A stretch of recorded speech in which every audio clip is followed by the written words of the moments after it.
Kamran academy classes में आप सबका स्वागत है, इस्तकबाल है, वेलकम है। आज के इस वीडियो में बेसिकली जो हम डिस्कस करने जा रहे हैं वो है एमए हिस्ट्री एंट्रेंस पेपर का ऑब्जेक्टिव जो क्वेश्चंस होते हैं वो, और ये 40 होते हैं और ये 2019 का प्रीवियस ईयर क्वेश्चन पेपर है जिसको हम डिटेल में डिस्कस करने की कोशिश करेंगे।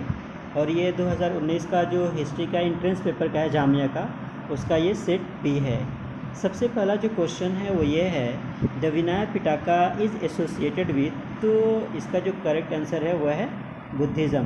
बेसिकली अगर हम बात करते हैं कि पिटाका जो है वो 3 है जिसको हम त्रिपिटाका के नाम से भी जानते हैं। एक है विनायक पिटाका, एक है सुत्ता पिटाका एंड है एक है Abhidhamma Pitaka.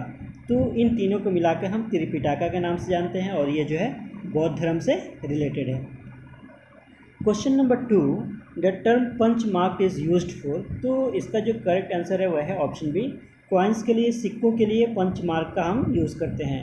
Question number 3, who amongst the following control the silk route, तो इसका जो करेक्ट आंसर है वह है ऑप्शन डी, कुषाण जो थे, कुषाण के जो किंग थे वो लोग सिल्क रूट को कंट्रोल कर रहे थे और उसमें से सबसे जो मेन किंग था वो था कनिष्क जो सिल्क रूट को कंट्रोल कर रहा था। Question number 4, the word Muvendar mentioned in the Sangam poems stands for, Muvendar मतलब क्या होता है जो संगम पोएम में ये वर्ड यूज़ किया जाता था। तो इसका जो करेक्ट आंसर हो गया वह है 3 चीफ्स, और 3 चीफ्स में जो थे वो कौन कौन आ जाते थे, चोला, चेरा एंड पांड्या, और ये साउथ के तीनों किंगडम थे। Question number 5, who amongst the following is a famous Arab geographer, तो इसका जो करेक्ट आंसर है वह है अल इदरीसी। बेसिकली जो है वो अरब के बहुत बड़े ज्योग्राफर थे जिनका कंट्रीब्यूशन ज्योग्राफी के दुनिया में बहुत ज़्यादा रहा है। Question number 6, who was the first to state that the regional language around Delhi was Hindavi, तो इसका जो करेक्ट आंसर है वह है अमीर खुसरो। और अमीर खुसरो के कलाम को अगर हम देखेंगे तो बेसिकली उन्होंने पर्शियन में भी, उर्दू में भी और खड़ी हिंदी लैंग्वेज में भी उन्होंने कव्वाली को या जो है भी उसको उन्होंने यूज़ किया है। तो इसका जो करेक्ट आंसर हो जाएगा वह है option B. Question number 7, who amongst the following wrote 2 versions of his work, तो इसका जो करेक्ट आंसर हो जाएगा वह है अब्दुल कादिर बदायूनी। अब्दुल कादिर बदायूनी ने जो किताब लिखी है उसका नाम है मुंतखबुत तवारीख। और आपको ये पता होनी चाहिए कि बेसिकली अकबर के साथ अब्दुल कादिर बदायूनी के रिश्ते बहुत ज़्यादा अच्छे थे। तो उन्होंने एक वर्ज़न उस वक्त लिखा जब अकबर के साथ उनके रिश्ते अच्छे थे, और एक बार उन्होंने उस वक्त लिखा जब अकबर के साथ उनके रिश्ते अच्छे नहीं थे। तो अकबर की पर्सनालिटी को समझने के लिए कहीं ना कहीं हमें दोनों वर्ज़न को देखना पड़ता है। और जिस तरीके से अबुल फजल ने अकबरनामा या आईन अकबरी में अकबर को बढ़ा चढ़ा कर दिखाने की कोशिश की है, उनको मध्य करने की कोशिश की है, वैसे ही अब्दुल कादिर बदायूनी ने उसके अपोजिट भी काम किया कि सिर्फ अच्छाई को नहीं दिखाया है बल्कि और भी दूसरे साइड हो सकते हैं उस पर भी रोशनी डालने की कोशिश किए हैं Abdul Qadir Badayuni.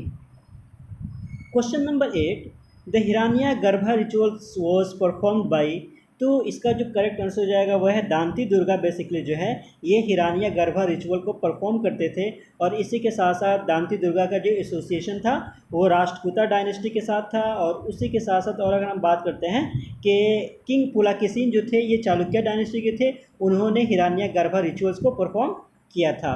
Question number 9, the town of Thanjavur was built by, तो इसका जो करेक्ट आंसर हो जाएगा वह है ऑप्शन सी, राजा राजा फर्स्ट ने तंजावुर शहर को बनाया था। Question number 10, originally the word masjid was used for mosque in which language, तो इसका जो करेक्ट आंसर हो जाएगा वह है ऑप्शन ए, अरबिक में सजदा यसजुदु से बैठना होता है, उसी से बैठने की जगह को मस्जिद बना दिया गया। ठीक है, सजदा करने की जगह को, सजदा करने की जगह को मस्जिद बना दिया गया, तो यह अरबिक वर्ड से लिया गया है। Question number 11, who is the author of Tajul Maasir, Tajul Maasir को किसने लिखा है, तो इसका जो करेक्ट आंसर हो जाएगा वह है ऑप्शन डी, हसन निज़ामी ने ताजुल मासिर को लिखा है, मिनहाजुस सिराज ने तबक़ात नासिरी को लिखा है, ज़ियाउद्दीन बर्नी ने तारीख़ फ़िरोज़शाही एंड फ़तवे जहादारी को लिखा है, एंड शम्स सिराज अफ़ीफ़ ने भी तारीख़ फ़िरोज़शाही को लिखा है। Question number 12, approximately how many science does the Harappan scripts have, तो इसका जो अप्रॉक्स अगर हम देखेंगे तो इसका जो करेक्ट आंसर हो जाएगा वह है ऑप्शन सी, बिटवीन 375 to 400, और इस तरीके से ऐसा माना जाता है कि 470 तक का जो है वो स्क्रिप्ट है हड़प्पन सिविलाइजेशन का, जो अभी तक अनडिसाइफर्ड है, जिसको अभी तक लोग नहीं पढ़ पाए हैं, लेकिन कंटिन्यू इसके ऊपर रिसर्च हो रहा है कि इसको जल्दी से डिसाइफर किया जा सके। Question number 13, the statue called priest king was founded. तो इसका जो करेक्ट आंसर हो जाएगा वह है ऑप्शन सी, मोहनजोदाड़ो में प्रिस्ट किंग को पाया गया है। Question number 14, Harappans procured gold from. तो इसका जो करेक्ट आंसर हो जाएगा वह है कर्नाटका से वो गोल्ड को हासिल करते थे। इसी के साथ साथ अगर राजस्थान से बारे में बात करते हैं तो लीड और कॉपर को वहाँ से हासिल करते थे, कश्मीर से भी लीड को करते थे। और सिल्वर के बारे में बात करते हैं तो सिल्वर को अफगानिस्तान, ईरान एंड इराक 3 जगह से वो हासिल करते थे। Question number 15, Dholavira was located in. तो इसका जो करेक्ट आंसर हो जाएगा वह है option A, run of Kutch, जो गुजरात में है, वहाँ पे धोलावीरा वाक़ है। लोथल भी गुजरात ही में वाक़ है। Question number 16, in a Rigvedic hymn sage Vishvamitra speaks to which of the following rivers. तो इसका जो करेक्ट आंसर हो जाएगा वो 2 रिवर के बारे में बात करते हैं, एक ब्यास के बारे में और एक सतलज के बारे में। तो यहाँ पे जो ऑप्शन है ब्यास है, तो इसका जो करेक्ट आंसर हो जाएगा वह है ऑप्शन ए।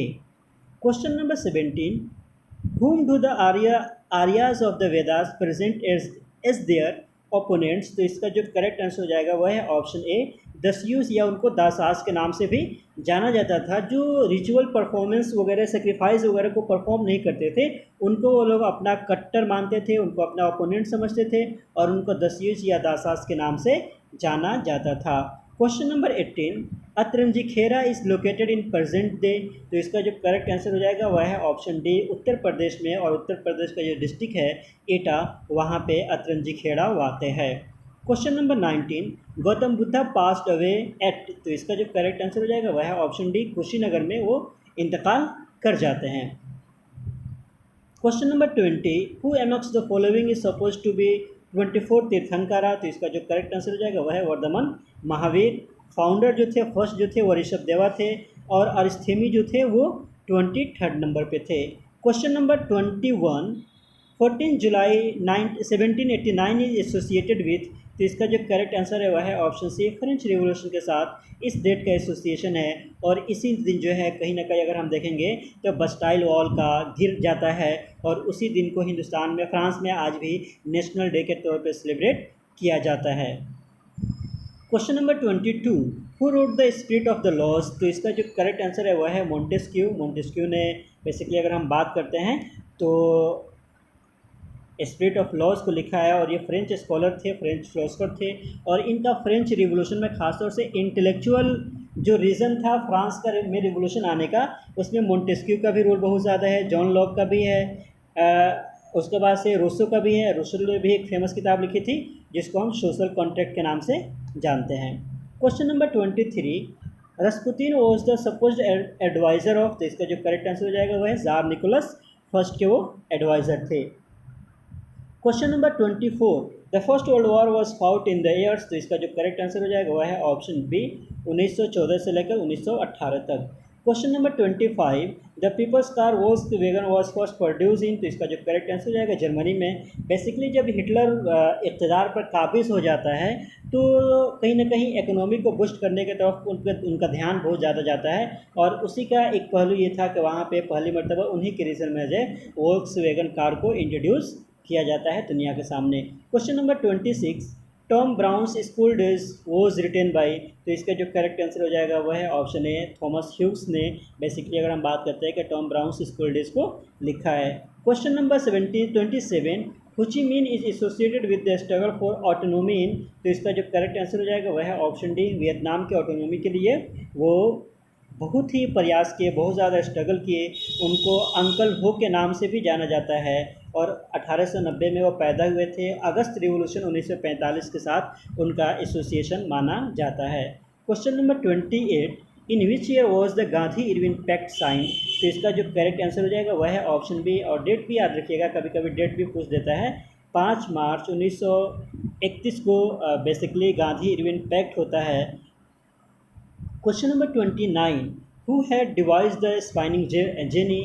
तो इसका जो करेक्ट आंसर हो जाएगा वह है जेम्स हरग्रीव्स ने स्पाइनिंग जेनी को इंट्रोड्यूस किया था या इन्वेंट किया था। Question number 30, John Gutenberg is associated with the invention of. तो इसका जो करेक्ट आंसर हो जाएगा ये है प्रिंटिंग प्रेस और ये सारी चीज़ें कहीं ना कहीं हमें बेसिकली अगर हम बात करते हैं रेनेसां के पीरियड में ये सारी चीज़ें हमें मिलती है। Question number 31, who is the author of the pride and prejudice? तो इसका जो करेक्ट आंसर हो जाएगा वह है जेन ऑस्टिन। ये एक लड़की है जिन्होंने बेसिकली अपनी आप बीती को लिखी है इस कहानी, इस बुक में, प्राइड एंड प्रेजुडिस में। Question number 32, who is the author of Fawaidul Fuad? तो फवाइदुल फवाद के जो ऑथर है वह है अमीर हसन सिजजी। अमीर हसन सिजजी थे बेसिकली, वो निज़ामुद्दीन औलिया के डिसिपल थे, मुरीद थे, और उनके जो भी चीज़ें थी, जो भी उन्होंने नसीहत किया था, लोगों को समझाया था, उन तमाम चीज़ों को उन्होंने इस मलफूज़ात में जगह देने की कोशिश की है। तो इसका जो करेक्ट आंसर है वह है option C. Question number 33, which of the following was written by James Mill?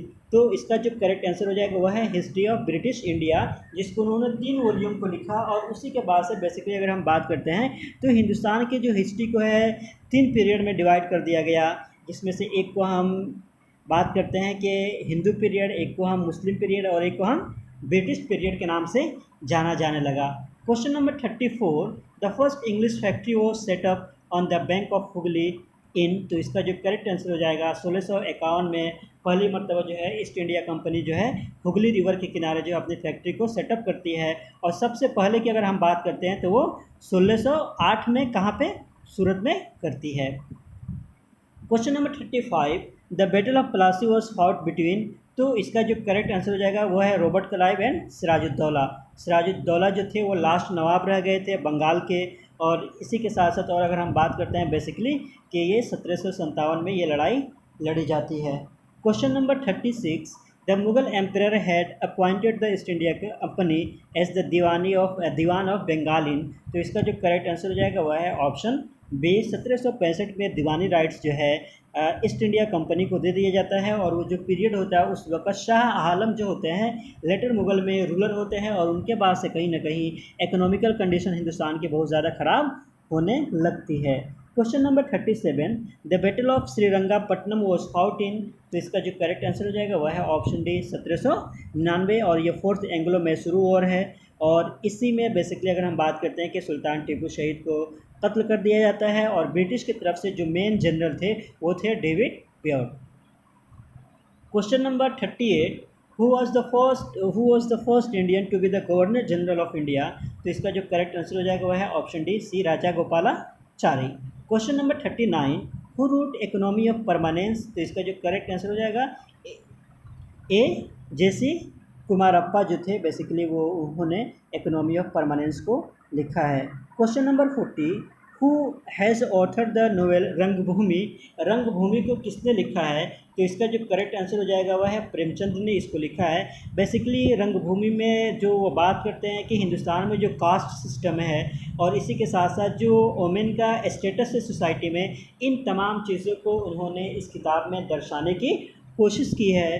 तो ये है आपका ऑब्जेक्टिव पेपर का जो 40 क्वेश्चन होते हैं वो, और इसके बाद से फिर 2016, 17, 18, 19, 20 को हम डिस्कस कर लेंगे ताकि एक आपको रफ़ आइडियाज़ मिल जाए कि किस तरीके से क्वेश्चंस होते हैं। और इसी के साथ साथ आप अपने आप को मज़ीद अपडेट रखने के लिए मेरे यूट्यूब चैनल को लाइक एंड सब्सक्राइब कर सकते हैं। और आप इस तरह के तमाम जो भी PDF वगैरह है आप टेलीग्राम लिंक पे भी जाकर देख सकते हैं। Once again thank you so much.